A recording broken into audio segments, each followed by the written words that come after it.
This blockage is extremely dangerous for the whole world economy. So it is an attempt against economic stability everywhere in the world.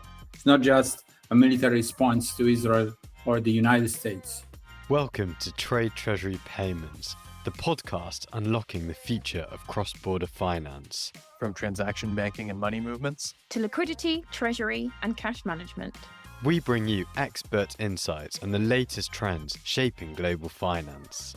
Hello and welcome back to Trade Treasury Payments. My name is Carter Hoffman. I'm the Trade and Technology Editor here at TTP.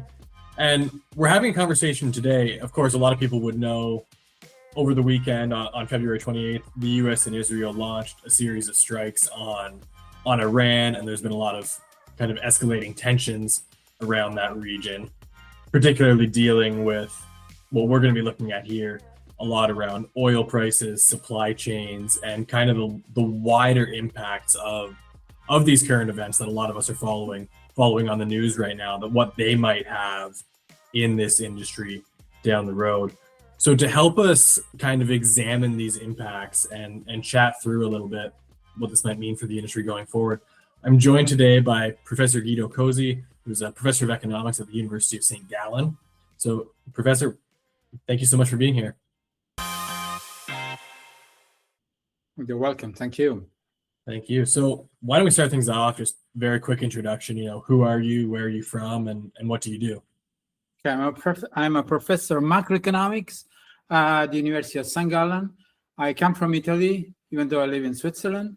I also been in the United States for quite a while. I've been studying at New York University, where I got my PhD in economics.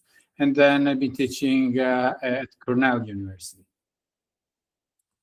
Amazing. Thank you. So if we're talking about the Strait of Hormuz, let's start there. Why is that such an important region when it comes to shipping and oil in general? It's an important region because oil is localized.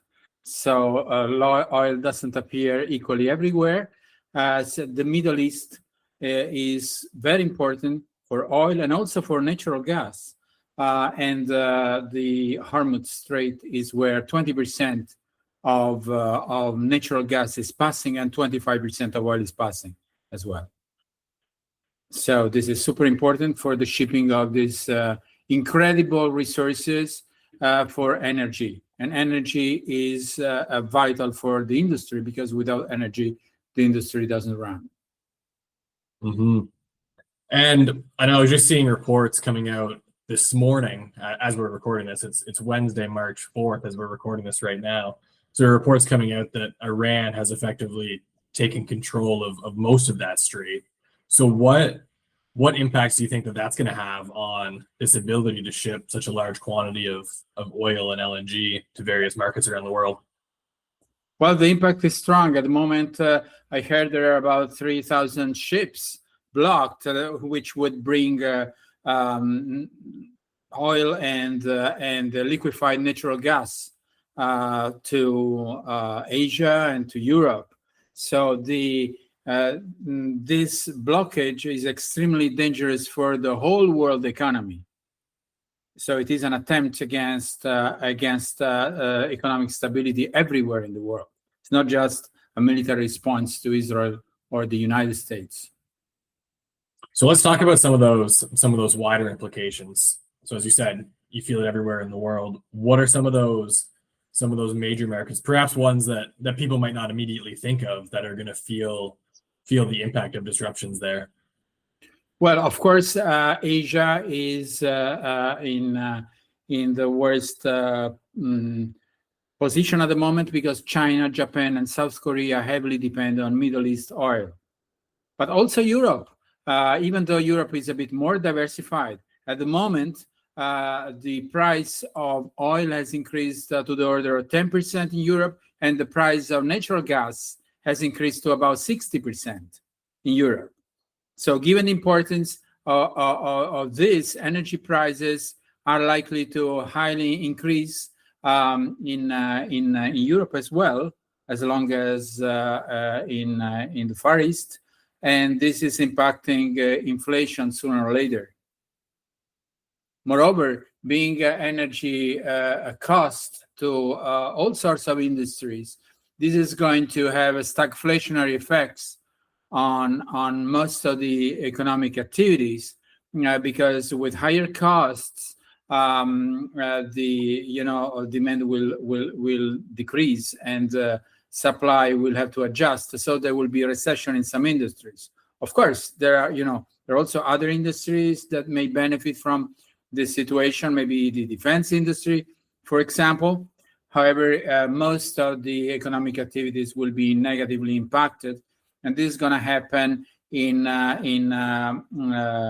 oil and gas import-dependent countries, especially those in the Far East and in Europe.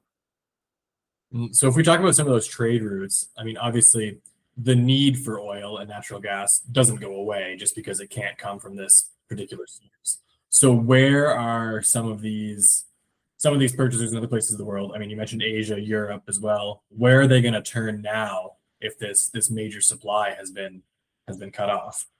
Well, of course, considering that Russia is no longer interesting for obvious reasons, except maybe for China. But India is already out of Russian oil, for example, and of course Japan, South Korea as well. I would think, the most important sources would be in America, so United States and the countries that are able to supply oil, like Venezuela, for example, and also some countries in Africa as well.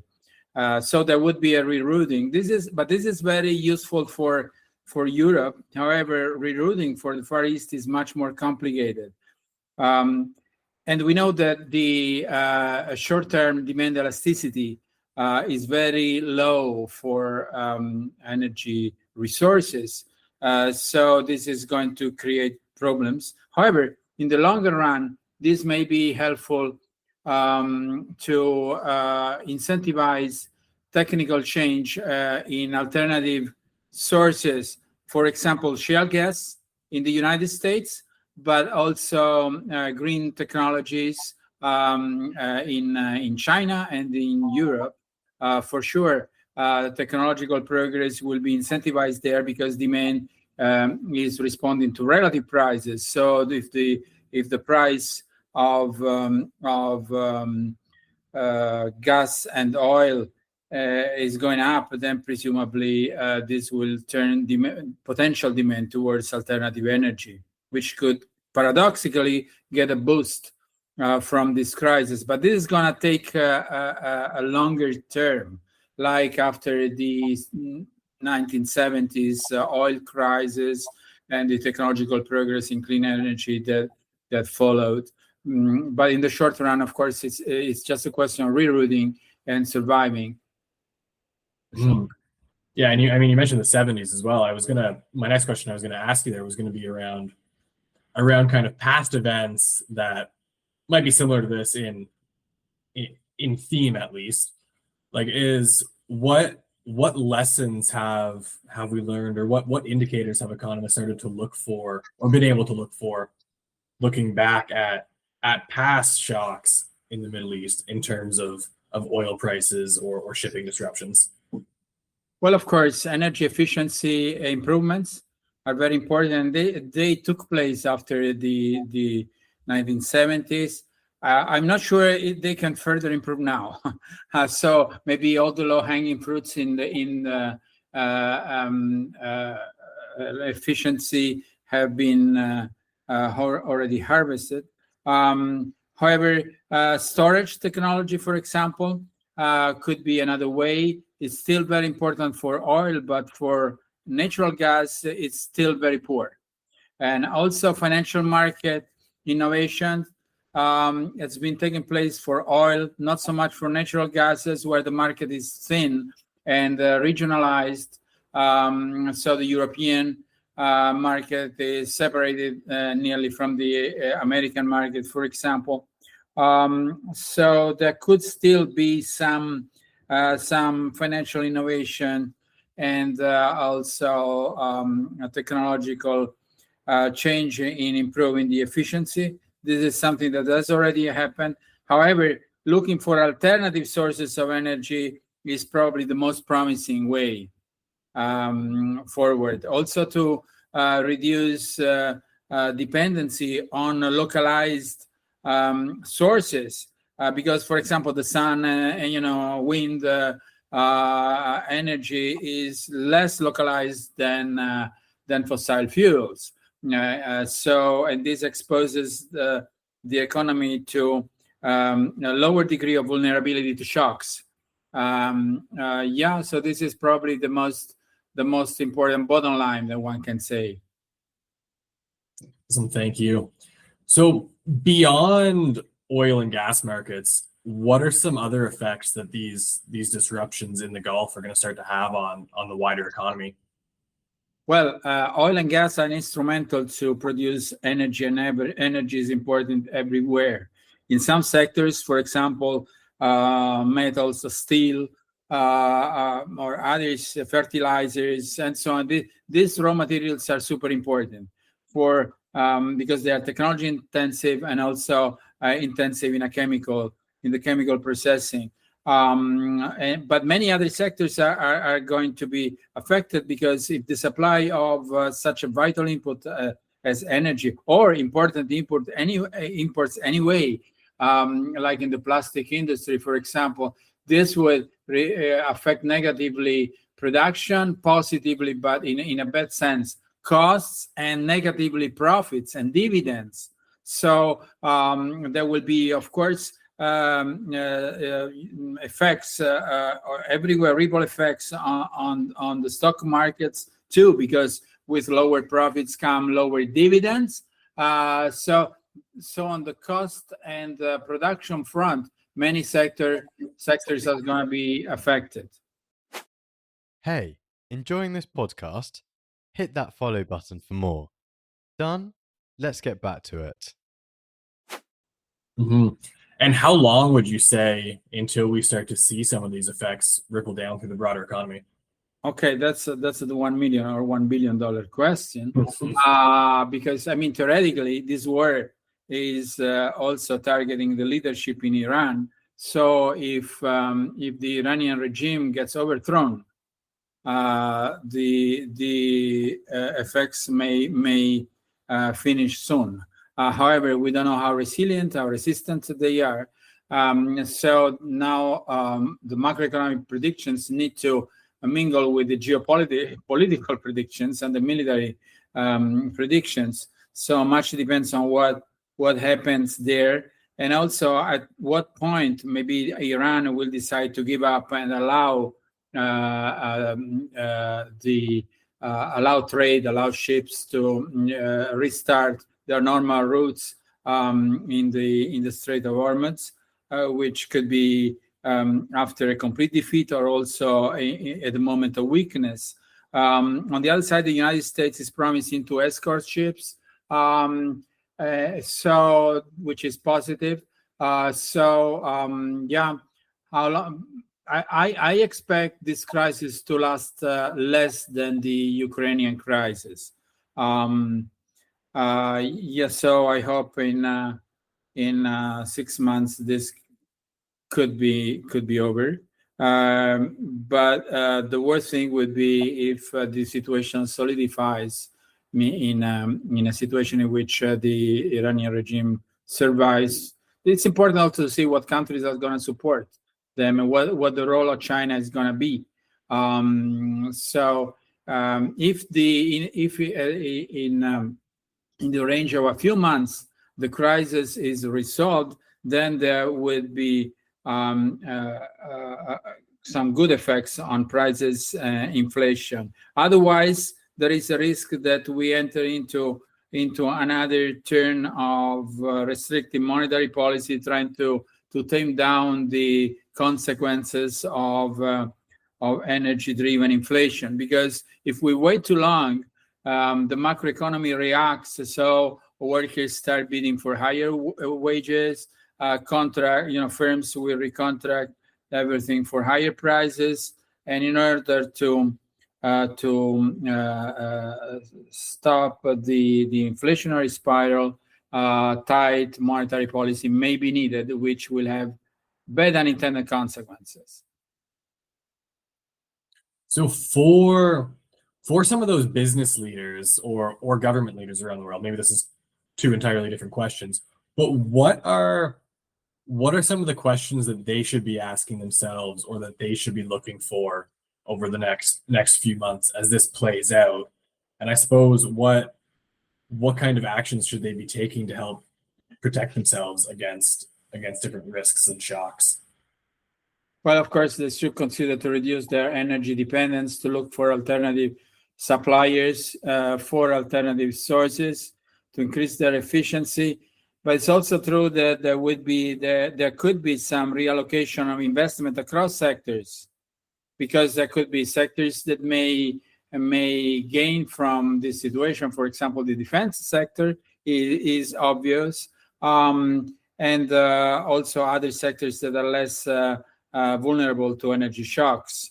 So it depends on where you are located. Also, the logistical trade will be affected. So the organization of the supply chains that involve too long trips, too long shipments, or passing through dangerous zones should be reconsidered. So this could strengthen the nearshoring or reshoring trend that we have seen post-COVID, or even more post U.S.-China first trade war. So we will see more of that soon. A big unknown is India, because India was considered, was starting to act as the alternative to China for foreign direct investment by the West. So reshoring to India was important, but now with the Hormuz blocked and dependency on oil that is going to increase, India itself may be rethought as a potential partner for offshoring by Western countries. Anyway, this only if the and Western firms, Western multinationals. So short term, I would, as a business leader, I would be extremely cautious and look for good arrangements with logistics, with insurance. Longer term, I hope the situation in the Middle East may evolve in a more successful way for the West. Mm-hmm. So you talked about some of the trade implications there, and of course, over the last several years, there's been a lot of conversation about the fragmentation of trade from kind of a globalized system into more regional trading blocks. To what extent do you think that this is going to have an impact on that trade fragmentation around the world? Of course, fragmentation becomes a hot topic too. I guess nearshoring, reshoring, and so on is about fragmentation. On the other side, there is part of this dual system that was emerging that would involve China that may be weakened nowadays, because given China's dependence on oil, it's the largest oil importer in the world. This war, if it lasts too long, may become a major blow to China's growth. So, and also to China's financial stability. So it is possible that the alternative trade bloc that some economists had in mind will not work so successfully, because if those countries are hit badly by energy trade shocks, I think they will not have the credibility to attract a large number of followers among neighboring countries, for example. So the Western Bloc may be strengthened by this situation. Mm. Good. So if we when you look at the situation now, like what are some of the things that you're going to have your eye on over the next few weeks as everything kind of plays out? Well, first of all, we have to monitor energy prices, hoping they don't reach, for example, for oil, 3 digits. This would be extremely important also for Europe. There are lots of, there is a lot of stocks of oil that can be used.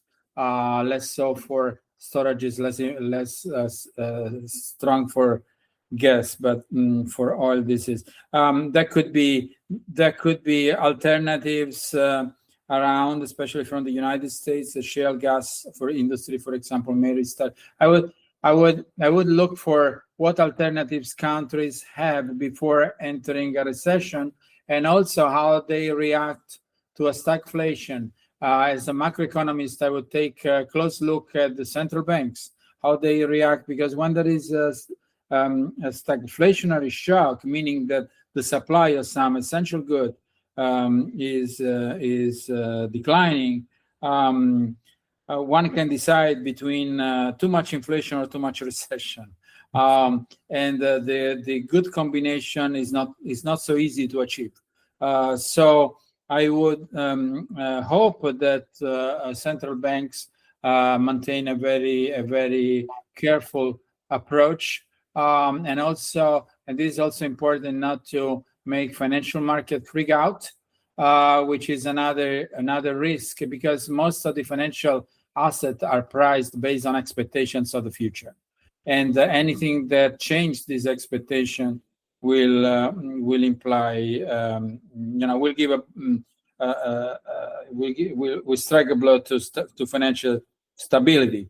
So this is also very important. So reassuring the markets, and I also appreciate the United States saying they would support insurance costs, because they would otherwise skyrocket in a free market situation right now. Mm-hmm. And you're already kind of seeing some of those major insurers pull back on some of their coverage options in the region. Do you think that the U.S. promise, or the U.S. announcement that they will help with insurance on ships going through that strait, how do you think that'll play out in the Well, next I hope it can work out. The dollar is still very strong. And given the current situation, I think the flight to safety in terms of financial flows would impact positively the United States. So I see the United States stronger simply because it's isolated and geographic, right, from the focus of this crisis, but also because it's leading as an economist, as an economy. So presumably with stronger and more secure United States markets, risk premium will go down in that direction. The role of the dollar will be emphasized. De-dollarization trends will probably slow down, because China is going to be in trouble with these frictions, let's say, in its energy suppliers.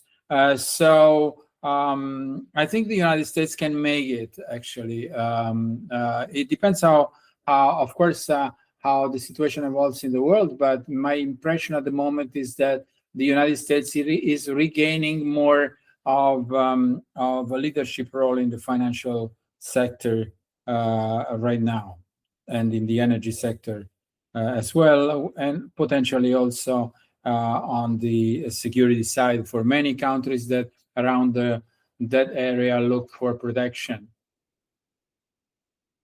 No, certainly, and it is one, like, we certainly hear in the news and the media the conversations around the U.S. and how, particularly on the trade side recently, they haven't necessarily been the most reliable trading partner. So perhaps it is that they're looking for other ways to kind of bolster that position in the market.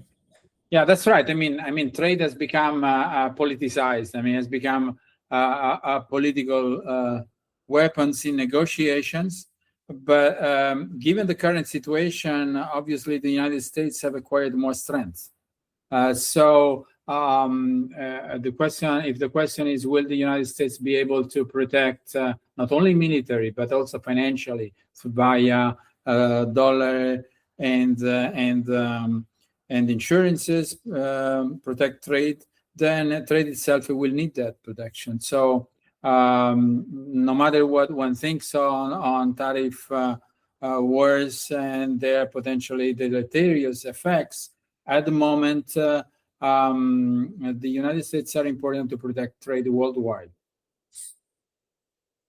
Yeah, and they are certainly that big economic center for at least the Western world that we keep going back to. One of the two major superpowers around the world. So, Professor Cozzi, we are almost out of time, but I do want to give you a chance to, I suppose, comment on what you think this is going to have. So, if we were to sit down and have this conversation again, and I mean, given how fast the situation is evolving, call it 2 months' time, what are some of those key factors that you would hope various governments or economic actors around the market? What are some of those actions that you hope that they're going to take in the next little while to move us towards a desirable future state? Well, first of all, I would like to see how the war evolves and how the countries involved evolve even politically. This is very crucial. Second, I would like to see how central bankers decide to react to what would probably be strong inflationary forces, which will certainly emerge pretty soon, for example, in the producer price indexes or so, even before the consumer price indexes absorb it. Also, I would like to see what governments are going to do in their budget situations, because any stagflationary crisis may affect public finances very negatively. And of course, how nearshoring and reshoring decisions by firms, in what direction they go. So this, of course, 2 months' time would give an excellent observatory, to make more reliable predictions, because at the moment the situation is extremely unstable. Mm-hmm. Professor Cozzi, thank you so much for being here on Trade Treasury Payments. Oh, you're welcome. Thank you. And don't forget to follow Trade Treasury Payments On your favorite podcast platform. Thanks for listening.